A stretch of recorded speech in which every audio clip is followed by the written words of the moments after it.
The luxury Bentley polo mogul John Goodman drove the night of the accident that killed Scott Wilson in 2010 is no longer around for the defense team to look at. Ahead of Goodman's retrial on DUI manslaughter charges, a fight is brewing because of that. News Channel 5 legal analyst Michelle Suskauer joining me live. How big a fight are we looking at? Essentially, the prosecution said it was released post-sentencing, the Bentley, and we have pictures that we can show you, of course. Talk about this. Well, you know, this to me looks like another issue for a subsequent appeal down the road. But, you know, it's interesting.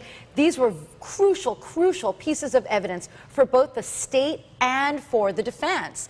And at one point, the defense even wanted the car to be transported for their own expert, because remember, that was part of the defense at the Bentley malfunction, to be transported. The state said no, they have to look at it where the sheriff had it. From the state point of view, they're going to argue that everybody, defense, prosecutors, everybody went over it with a fine-tooth comb, and all that evidence is there in the records, so they could argue, what's the big deal? Well, that's exactly the point, Michael. The state is going to argue that's exactly it.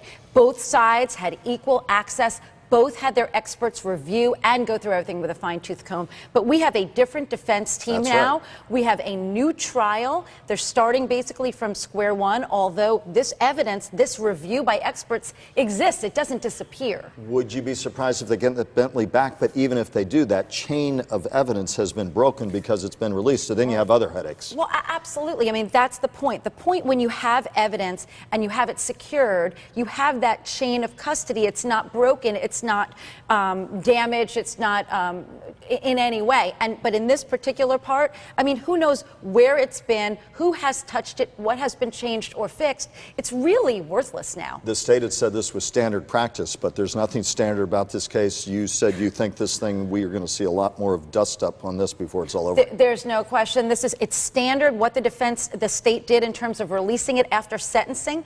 But this is something that I think may haunt this case from this point forward. One more contentious part of the John Goodman retrial. That's true. As always, thanks for being with us, Michelle. My pleasure.